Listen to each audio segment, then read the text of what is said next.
প্রিয় দর্শক, আমরা আমাদের সাপ্তাহিক আয়োজন যে কথা কেউ বলেন এই আয়োজন এখানে শুরু করছি। এই অনুষ্ঠানে আজ আমরা কথা বলবো বিচার ব্যবস্থার সংস্কার নিয়ে, এবং এই বিষয়ে কথা বলবার জন্য দর্শক আমাদের সাথে অত্যন্ত একজন উপযুক্ত অতিথি উপস্থিত রয়েছেন, যিনি দীর্ঘদিন থেকে আইন পেশায় নিজেকে যুক্ত রেখে এই পেশাকে সমৃদ্ধ করবার চেষ্টা করছেন। তিনি হচ্ছেন বাংলাদেশ সুপ্রিম কোর্টের আইনজীবী সমিতির সাবেক সম্পাদক, সিনিয়র আইনজীবী জনাব মোহাম্মদ বদরুদ্দোজা বাদল রয়েছেন আমাদের সাথে।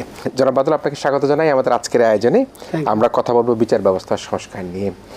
আপনারা প্রত্যেকে জানেন, দর্শকরা জানে, আপনি জানেন, আমরা জানি, সকলেই জানি যে গত 5ই আগস্ট ছাত্র জনতার বিপ্লবের মুখে আমরা দেখেছি যে আওয়ামী লীগের পতন ঘটেছে, এবং তার পরবর্তী অবস্থা তো আমরা অনেকেই দেখতে পেয়েছি। আমরা শুধু বিচারালয় নয়, আমরা দেখেছি মসজিদের ইমাম সাহেবও কিন্তু সেখানে তার ইমামতি করতে যাননি, চলে গিয়েছেন, পালিয়ে গেছেন, এবং আমরা উচ্চ পর্যায়ের কথা তো বাদই দিলাম সেখানে কি হয়েছে।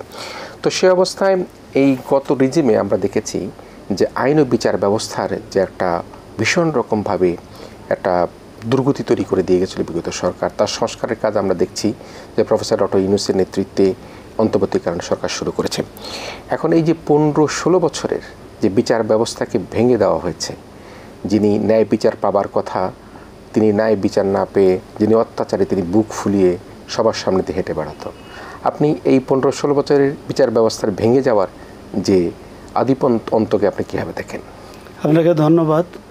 তো আপনার এই টপিকসে ডিসকাস করার আগে আমি শুরুতে একটু বলতে চাই যে আসলে দেশে যে পরিবর্তিত পরিস্থিতি, এই জন্য আমাদের ছাত্র জনতা, বিশেষ করে ছাত্রদের যে ভূমিকা ছিল এবং তাদের যে আত্মহুতি বা বলিদান, এটার প্রতি আমাদের সারা জীবন কৃতজ্ঞ থাকা উচিত। পাশাপাশি যারা হতাহত হয়েছে, হসপিটালে জীবন মৃত্যুর সাথে যুদ্ধ করতেছে, তাদের প্রতি আমাদের সহানুভূতি, সিম্প্যাথি থাকা উচিত। আর এই প্রেক্ষাপটে একটা জিনিস শুধু একটু একবারে অ্যাডভাইস দিতে চাই, সেটা হচ্ছে আমাদের এই সূর্য সন্তানদের জন্য আমার মনে হয় যে সময় চলে আসছে, যেহেতু এই খুবই সাম্প্রতিক ঘটনা, স্বাধীনতা যুদ্ধ 9 মাসে হলেও এই যুদ্ধ 15.5 বছর লেগেছে এই স্বাধীনতার, এবং এটার অগ্রদূত এবং আত্মবলিদানকারী যারা, তাদের জন্যে এবং যারা হতাহত তাদের জন্য আমার মনে হয় এই মুক্তিযুদ্ধ বিষয়ক যে মন্ত্রণালয়, এই মন্ত্রণালয়ের একটা মুক্তিযুদ্ধ মন্ত্রণালয়ের 2 অথবা একটা উইং খুলে এদের যারা মারা গেছে তাদের জন্যে এবং যারা হতাহত হয়েছে তাদের জন্যে প্রয়োজনীয় উদ্যোগ নেওয়া উচিত, যেন যারা মৃত্যুবরণ করেছেন, আত্মহতি দিয়েছেন, জীবন বলিদান দিয়েছেন, তাদের যেন মূল্যায়ন করা হয় এবং তাদের পরিবারকে সহায়তা করা হয় এবং একটা শস্য তালিকা করা হয়। তাদের অবদান সারা জীবন জাতি যেন মনে রাখে, এবং পাশাপাশি যারা হতাহত হয়ে আছে তাদের হতাহতর পরিমাণ নির্ণয় করে যেন এদেরকেও আজীবন ভাতা দেওয়া হয়। এই জন্য পুনর্বাসনের জন্য মুক্তিযুদ্ধ বিষয়ক মন্ত্রণালয় 2 অথবা আলাদা মন্ত্রণালয় করে হলেও এদের জন্য আমাদের কিছু করা দরকার। এখন পাশাপাশি আপনার এই বিচারালয় নিয়ে কথা বলতে গেলে, আমি যেহেতু দীর্ঘদিন প্রায় 35 বছরের বেশি সময় যাবত এই বিচার কার্যক্রম বলেন, as an officer of the court বলেন, আইনজীবী বলেন, এর সাথে সম্পৃক্ত, তো আপনার শুধু এই 15.5 বা 16 বছরে শুধু যে বিচারালয়ে ধ্বংস হয়েছে তা না, বা বিচার ব্যবস্থা যে সর্বনাশ হয়েছে তা না, প্রত্যেকটা সেক্টরই ক্ষতিগ্রস্ত হয়েছে, প্রত্যেকটা সেক্টরই ধ্বংসস্তূপের মতো অবস্থায় আছে। তার মধ্যে বিচার ব্যবস্থার অবস্থাটা খুবই বেশি নাজুক। তার কারণ হচ্ছে অনেকগুলো, তার মধ্যে অন্যতম কারণ হচ্ছে আপনার অহেতুক হস্তক্ষেপ, বিচার ব্যবস্থায় অহেতুক হস্তক্ষেপ। সেটা হইতো না যদি আপনার বিচার বিভাগের যে স্বাধীনতা বা সেপারেশন অফ জুডিশিয়ারি বা পৃথকীকরণ বলি, সেটা 2007-এ যেটুক হয়েছিল ওই টাইমের আর্মি ব্যাক গভর্নমেন্ট দ্বারা, ওইটা পার্টলি হয়েছিল। লোয়ার জুডিশিয়ারিতে মূলত ম্যাজিস্ট্রেসিটা সেপারেট হয়েছিল, কিন্তু এটার জন্য যে আলাদা সচিবালয় হওয়া, আলাদা ফান্ডিং হওয়া বা সব কিছু কমপ্লিটলি যে সেপারেশন, সেটা এখনও হয়নি। এটার কারণ রাজনৈতিক কারণই, কারণ সবাই চায় মন্ত্রণালয়ের কর্তৃত্ব, মন্ত্রণালয়ের খবরদারি, মন্ত্রী সচিবের হস্তক্ষেপ বিচারালয়ে। আর এই ক্ষেত্রে আমরা যতদিন পর্যন্ত পৃথক সচিবালয় এবং সম্পূর্ণ স্বাধীন বিচার বিভাগ সম্পূর্ণ পৃথকীকরণ না হয় ততদিন পর্যন্ত এই রাজনৈতিক হস্তক্ষেপ থাকবেই। এবং এটার থেকে উত্তরণের জন্য এখনই উপযুক্ত সময়। আমি মনে করি যে গভর্নমেন্ট এখন they are doing very fantastic job. তবে জঞ্জাল তো 16 বছরের, এটা যদি আমরা 16 দিনে বা 30 দিনেই মনে করি যে সব শেষ হবে, সিম্পলি ইম্পসিবল। আমাদের তাদের সময় দিতে হবে, সহযোগিতা করতে হবে, কনস্ট্রাকটিভ সমালোচনা করতে হবে। এবং সেক্ষেত্রে আমার মনে হয় যারা আছেন তারা যদি আন্তরিক হন, এবং আমাদের মাননীয় প্রধান বিচারপতি বর্তমানে যিনি আছেন উনি অত্যন্ত ডাইনামিক এবং হাইলি কোয়ালিফাইড একজন ব্যক্তি এবং জাজ, কাজেই ওনার তরফেও বিচার বিভাগের পৃথকীকরণের ক্ষেত্রে উনি পূর্ণ সহযোগিতা করবেন ডেফিনেটলি। আর বেশ কিছু সংশোধনীয় দরকার আছে। আমার মনে হয় এই গভর্নমেন্ট যদি সিরিয়াসলি স্টেপ নেয়, উদ্যোগ নেয়, তাহলে এটা অবশ্যই সম্ভব। কিন্তু মিস্টার বাদল, একটা বিষয় আপনার সাথে শেয়ার করি, সেটি হচ্ছে যে বিগত 15-16 বছরের জঞ্জাল সরানো কিন্তু বেশ একটা সমস্যাবাক্য ব্যাপার হয়ে দাঁড়াবে।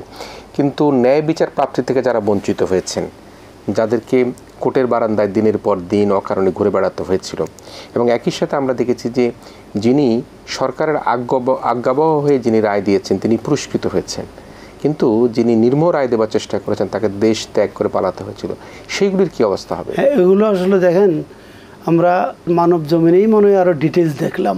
ঢাকার জেলা জজ মোতাহার হোসেন সাহেব, উনি আমাদের বিএনপির ভারপ্রাপ্ত চেয়ারম্যান তারেক রহমানের একটা মালি লন্ডারিং মামলায় সাক্ষ্য প্রমাণ পায় নাই বলে উনি সিদ্ধান্ত নিয়েছেন যে ওনাকে খালাস দেবেন। তো ওনার উপর গতকালের পত্রিকার বরাতেই দেখলাম ওনার উপর যে পরিমাণ মানে টর্চার, মেন্টাল, ফিজিক্যাল, এবং শেষ পর্যন্ত ওনাকে দেশ থেকে বাধ্য করা হয়েছে। উনি ওনার 2 ছেলেকে নিয়ে দেশ ত্যাগ করেছেন। পরবর্তীতে ওনার ওয়াইফ ওদের দেশে ছিল, ওয়াইফও ইতিমধ্যে বোধহয় মারা গেছেন, পত্রিকায় যা দেখলাম। তো এই জিনিসগুলো মানে বিচার ব্যবস্থাকে খুবই ক্ষতিগ্রস্ত করেছে। এবং এটা যখন একজন বিচারকের নিরাপত্তা না থাকে, তখন অন্য বিচারকদের জন্য এটা একটা ইনস্ট্যান্স হয়ে যায় যে আমি ন্যায় বিচার করতে যাব, পলিটিক্যাল তদবির যদি না শুনি, মন্ত্রীর কথা না শুনি, সচিবের কথা না শুনি, এমপির কথা না শুনি, এবং যদি ন্যায় বিচার মানে তার পক্ষে রায় না দিই, তাহলে আমার তো পরিণতি খুবই খারাপ হবে, দেশ থেকে তো একটা পর্ব। যার ফলে এটা একজন বিচারকের ক্ষেত্রে হওয়াতে এন্টায়ার লোয়ার জুডিশিয়ারিতে এটা একটা ইম্প্যাক্ট হয়েছিল, তখন একটা আতঙ্ক তৈরি হয়েছিল। হ্যাঁ, আতঙ্ক তৈরি হয়েছিল। যেমনটি আমি ফ্র্যাঙ্কলি বলি, ওইটার পরে ঘটলো আমাদের একজন সিটিং চিফ জাস্টিস সিনহা বাবুর ক্ষেত্রে, সাবেক প্রধান বিচারপতি এসকে সিনহার ক্ষেত্রে।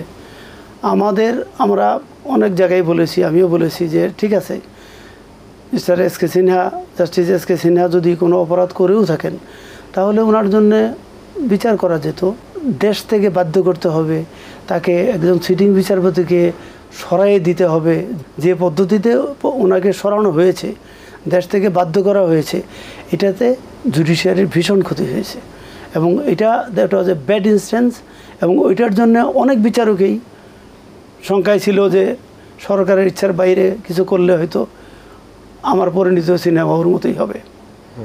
যার ফলে যখন বিচারকই স্বস্তিতে না থাকে, বিচারকই রায় দিয়ে স্বাধীনভাবে রায় দিতে না পারে, তখন বিচার প্রার্থী তো আরও দূরের কথা, বিচার প্রার্থী তো সুবিচার পাওয়া আরও দূরহ। যার ফলে এই ধরনের যা কিছু ঘটেছে, এই ধরনের বিচারিক ক্ষেত্রে যদি যে দুর্বৃত্তায়ন হয়েছে, সেই ক্ষেত্রে যদি বিচার প্রার্থীরা এখনও সময় আছে, যদি যারা ক্ষতিগ্রস্ত হয়েছে, ন্যায় বিচার বঞ্চিত হয়েছে, বা অনেকে আপিল করার সাহস পায় নাই, অনেকে মামলা করার সাহস পায় নাই, সেটা বিচারকের জন্যই হোক বা কারো মন্ত্রী বা এমপির হস্তক্ষেপের জন্যই হোক, এখনও সময় আছে, তারা ঘুরে দাঁড়াতে পারবে এবং তারা প্রয়োজনে আপিল করতে পারবে, নতুন করে মামলা করতে পারবে, তাদের প্রতিকার ওপেনই থাকবে, নিশ্চয়ই তারা পাবে। তবে এই ধরনের ঘৃণিত ঘটনা যাতে না ঘটে, যে একটা এভিডেন্সবিহীন কোনো মামলা যখন দাঁড় করা হলো এবং সে মামলা দাঁড় করানোর পরে দেখা গেল খালাস দিল, সেই খালাস দেওয়া সে বিচারককে দেশ থেকে পালিয়ে যেতে হলো, তার স্ত্রী মারা গিয়েছে, এবং অন্যদিকে প্রধান বিচারপতিকে দেখেছে আমরা কিভাবে তাকে বাংলাদেশ থেকে তাড়িয়ে দেওয়া হলো, এবং সেই রাতের স্মৃতি আমার কাছে মনে হয় সন্ধ্যার পরে তাকে চলে যেতে হয়েছিল। এবং বলা হয়েছিল তাকে ওনাকে বাসায় গিয়ে জোরপূর্বক নানা রকমভাবে সাবেক সচিব বা কেউ 2-4 জন মিলে তাকে নানা রকমভাবে অপদস্থ করেছেন, যেটি আমাদের আইন অঙ্গনের জন্য অত্যন্ত বেদনার ছিল, দুঃখের ছিল। আমরা আশা করি এই ব্যাড ইনস্ট্যান্স ছিল, এই কালো দাগগুলো আমাদের মুছে ফেলতে হবে। আমি আরেকটা প্রসঙ্গে একটু আপনার সাথে আলাপ করার চেষ্টা করি, সেটি হচ্ছে যে আমাদের যে আইন সংবিধান সে অনুযায়ী কি কোনো বিচারপতির, উচ্চ আদালতের বিচারপতির, কোনো বিচারপতির কি ডুয়েল সিটিজেনশিপ অ্যালাউ কিনা? না, ডুয়েল সিটিজেনশিপ কনস্টিটিউশনাল পোস্টে যদি বাংলাদেশে শুধু বিচারপতি কেন, যে কোনো কনস্টিটিউশনাল পোস্টে যারাই হোল্ড করে তাদের কোনোভাবেই ডুয়েল সিটিজেনশিপ তারা অ্যালাউড না। এটা কনস্টিটিউশন অ্যালাউ করে না এবং দেশের প্রচলিত আইনও অ্যালাউ করে না। কারণ হচ্ছে সিটিজেনশিপটা কি, পাসপোর্ট দিয়ে সিটিজেনশিপ হয় না। পাসপোর্ট হলে হওয়ার অর্থ কি, সে ওই দেশের আইন এবং আনুগত্য প্রকাশ করতেছে। দুই দেশেরটা পারবে না, যে কোনো একটা দেশে পারবে। দুর্ভাগ্য যে আমাদেরও সুপ্রিম কোর্টেরও 2-3 জন বিচারপতি এরকম ছিল যারা লাল পাসপোর্ট নিয়ে রিটায়ার বন্ধ করেছেন, লাইক শামসুদ্দিন মানিক চৌধুরী সাহেব। ওনারও ব্রিটিশ পাসপোর্ট ছিল, উনি নিজেও স্বীকার করেছে কিছুদিন আগে যে তার ব্রিটিশ পাসপোর্ট ছিল। তার মানে কি, যে কনস্টিটিউশনাল পোস্ট হোল্ড করেও উনি he was a British citizen, so he was not suppose to be here. তার বিচার কার্য তো দূরের কথা, কোনো কনস্টিটিউশনাল পোস্টই কেউ হোল্ড করতে পারবে না যদি কারো ডুয়েল সিটিজেনশিপ থাকে। একটা সিটিজেনশিপ তাকে ফর্গ করতে হবে, উইথড্র করতে হবে। তাহলে আমরা সিনেমায় আন্ধা কানুন শুনেছি, দেখেছি, তো এটা কি আন্ধা কানুন ছিল? সরকার কি দেখেনি যে যারা তাকে শপথ পড়িয়েছেন? আসল কথা কি, বাস্তবতা হচ্ছে কি, মানে সরকার দেখেনি এটা বলা ঠিক হবে না, সরকারও জানতো। এবং আমরা এমন একটা অবস্থার মধ্যে ছিলাম, কেউ কোনো বিষয়েই কারো কাছে কোনো প্রতিকার চাওয়ার মতো অবস্থা ছিল না, কারো কাছে বিচার দেওয়ার মতো কিছু ছিল না। যেমন ওই শামসুদ্দিন চৌধুরী মানিকের বিরুদ্ধে যদি কেউ ডুয়েল সিটিজেনশিপ নিয়ে প্রশ্ন তুলতো, তাহলে দেখা যেত যে উনি হয় দেশ ছাড়া হয়ে গেছেন, না হয় উনি গুম হয়ে গেছেন, না হয় ওনাকে আর মানে মেরেই ফেলছে। কাজেই এই ভীতিকর অবস্থা থেকে বাঁচার জন্য আমি আবারও বলি, এই গত 15-16 বছরে প্রতিটি মানুষ যে ভীতিকর অবস্থায় ছিল, এটা থেকে উদ্ধারের জন্য যে ইনিশিয়েটিভ আমাদের ছাত্র জনতা নিয়েছে, এটার জন্য আমাদের উই শুড স্যালুট দেম। যার ফলে আপনার সরকার জানতো, সবই জানতো। ফর এক্সাম্পল, এই 6 জন সমন্বয়কে ধরে নিয়ে গেল ডিবি অফিসে। এটা কি যে ডিবি অফিসার ছিল তার কি এত বড় দুঃসাহস ছিল যে হাই অফিসের সিগন্যাল ছাড়া, অনুমতি ছাড়া তাদেরকে নিয়ে গেছে? No way. অবশ্যই সে কনসেন্ট নিয়ে কথা বলে নিয়েছে, কারণ এত বড় একটা কাজ করবে কনসেন্ট ছাড়া, এরকম অনেক ক্ষেত্রেই আমরা বলি। দেখেন বাস্তবতা, পুলিশ শব্দের আগে বাংলাদেশ পুলিশ, বাংলাদেশ সেনাবাহিনী, বাংলাদেশ নৌবাহিনী, এই বাংলাদেশ সব, বর্ডার গার্ড বাংলাদেশ, এই বাংলাদেশ শব্দগুলো কেন দেয়? এরা রাষ্ট্রের বাহিনী, কোনো দল বা সরকারের না। এরা আপামর জনসাধারণ, আর রাষ্ট্রের মালিক হচ্ছে জনসাধারণ। কিন্তু একটা পর্যায়ে আমরা গত 15-16 বছরে দেখেছি, বিশেষ করে পুলিশ বাহিনী একদম ন্যাক্কারজনকভাবে যে কাজগুলো করেছে, এরা কোনো রাষ্ট্রের বাহিনী হিসেবে কাজ করেনি, এরা দলের, সরকারের বাহিনী হিসেবে কাজ করছে। অনেক ক্ষেত্রেই দেখা গেছে দে আর বাউন্ড টু, তারা বাধ্য হয়ে করছে। অনেক ক্ষেত্রে দেখা গেছে চাকরি রক্ষার্থ করেছে, অনেক ক্ষেত্রে দেখা গেছে তারা বদলি বা চাকরিচ্যুতি বা প্রমোশন অথবা অতি উৎসাহী হয়ে এই কাজগুলো করেছে। কিন্তু রাষ্ট্র জানে না বা সরকার প্রধান জানে না, এটা বলা ঠিক হবে না। তাহলে সেক্ষেত্রে এই যে সকল বিচারপতিরা এরকম ডুয়েল সিটিজেনশিপ নিয়ে বিভিন্ন মামলার রায় দিয়েছেন, যদিও আমি জানি এটা কতখানি আপনার প্রশ্ন করা ঠিক হবে কিনা, সে রায়গুলির ভবিষ্যৎ কি হবে এখন আমরা একাকি বুঝতে পারছি। যেমন শামসুদ্দিন চৌধুরী মানিক তিনি নিজেই বললো যে আমি আমার সাথে কি আছে, বললো আমার কাছে ব্রিটিশ পাসপোর্ট আর কিছু। এখন সমস্যা হয়ে গেছে কি, এই রায়গুলো একবার দেওয়ার পরে যখন এগুলো অ্যাক্টেটাবল হয়ে যায়, কার্যকর হয়ে যায়, তখন তো ওটাকে রিভাইভ করতে হলে আবার ওই রিভিউ পিটিশন করতে হবে। যে কারণ সে তো 1-2টা রায় দেয়নি, অনেক রায় দিয়েছে, এবং যে রায়গুলো কার্যকর হয়ে গেছে সেই রায়গুলো তো আর রিভাইভ করা বা চেঞ্জ করা সম্ভব না। যেগুলো কার্যকর হয় নাই সেগুলো তার ওই যে হোল্ডিং অফ অফিস যে আনলফুল ছিল এজ এ জাজ, সেইটার অথরিটি চ্যালেঞ্জ করলে, কেউ যদি কোনো পার্টিকুলার রায় চ্যালেঞ্জ করে রিভিউ করে, তাহলে আমার মনে হয় সে প্রতিকার পাবে। আমরা তো আসলে বিচার ব্যবস্থার পুনর্গঠন নিয়ে কথা বলছিলাম। এই যে বিগত 15-16 বছর আওয়ামী রিজিমে আমরা যেটা দেখেছি সেটা হচ্ছে গুম, খুন এবং ক্রস ফায়ার, এই ধরনের হত্যাকাণ্ড কিন্তু প্রচুর ঘটেছে। তারাও কিন্তু বিচার থেকে বঞ্চিত হয়েছে, বিচারের জন্য যেতে পারেনি। আমরা মায়ের ডাক সংগঠনের কথা শুনেছি, আমরা দেখেছি যে কিভাবে কক্সবাজারে একজনকে গুলি করে হত্যা করা হয়েছে। তাহলে সেই মানুষগুলো কি এখন তাদের বিচারের যে আস্থাটা, সে আস্থাটা ফিরে পাবে কিনা? এখন বাস্তবতা হচ্ছে যে এই যে বললাম যে 9 মাসের স্বাধীনতা 71-এ, আর 15, 15.5, 16 বছরের স্বাধীনতা এবার। এই 15 বছরে আপনার এই যে ছাত্র জনতার যে আন্দোলনটা হলো, এটা কিন্তু একদিনে হয়নি। এটা মানুষের পুঞ্জীভূত ক্ষোভ ছিল। বহু জায়গায় ডাইরেক্ট পুলিশ গুলি করে মেরেছে, মিটিংয়ের মধ্যে ভোলা থেকে শুরু করে অনেক জায়গায় বিএনপি নেতাকর্মীকে।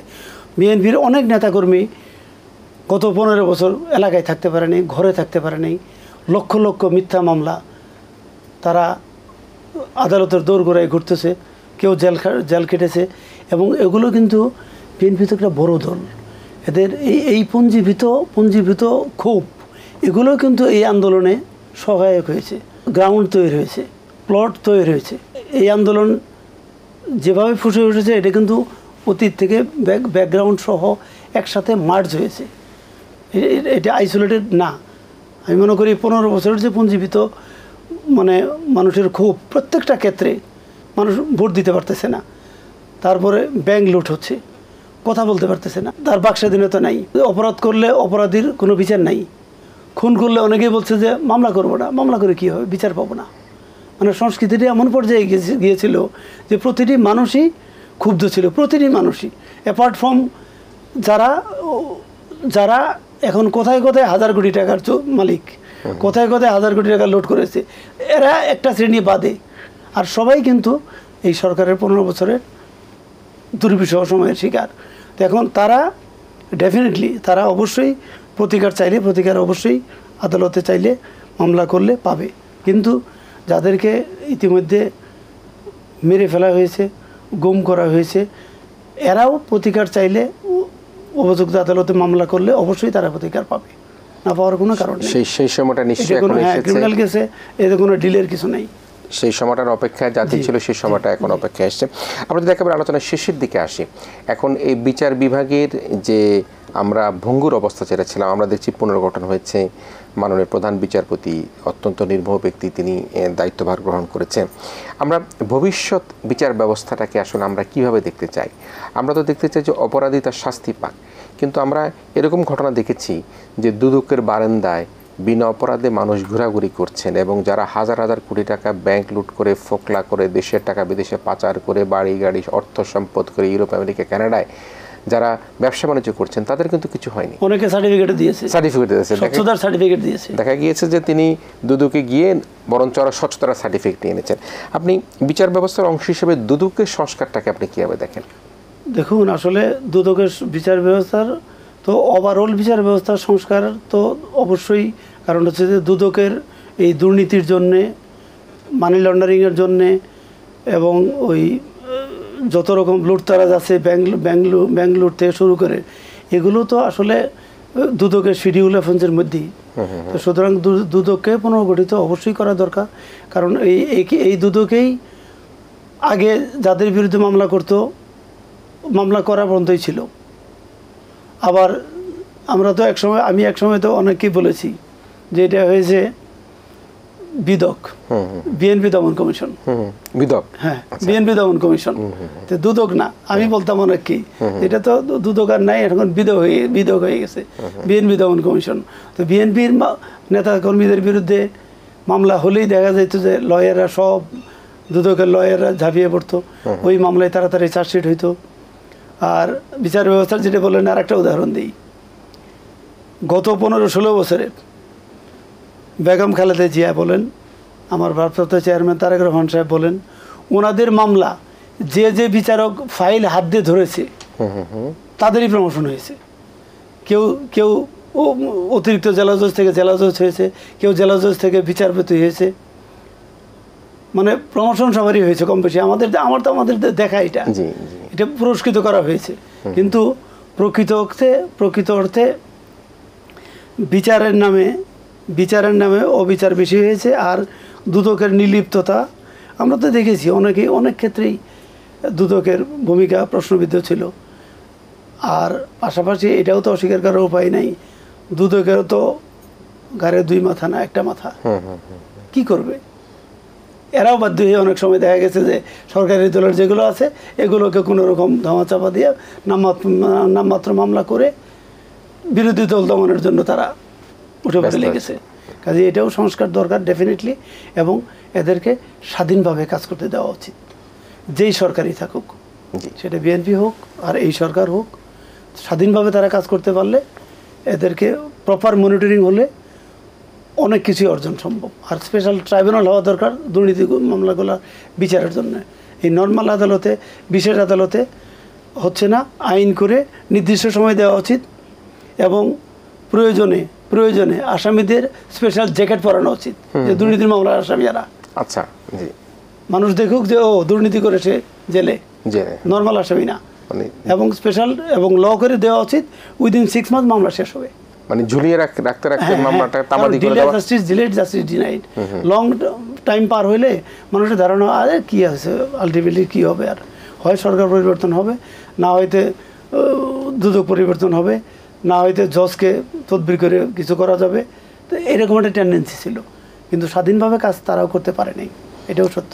সে অবস্থা নিশ্চয়ই আপনি আমরা প্রত্যেককে প্রত্যাশা করি ডেফিনেটলি আমাদের সহযোগিতাও দরকার, এবং স্বাধীন দুর্নীতি দমন কমিশন হলে তবে এটা সব কিছু ডিপেন্ড করবে সরকার যারা চালাচ্ছে তাদের উপরে।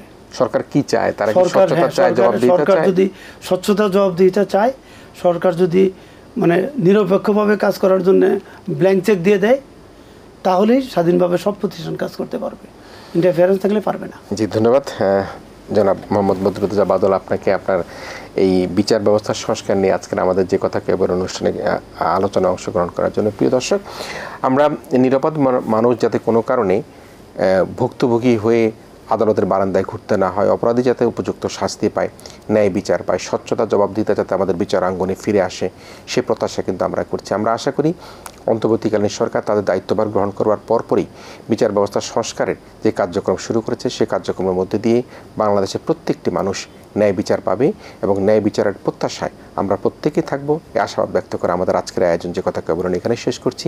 প্রিয় দর্শক, আপনারা ভালো থাকবেন। যারা মিস্টার বাদল, আপনাকেও ধন্যবাদ জানাচ্ছি আমাদের অনুষ্ঠানে অংশগ্রহণ করবার জন্য।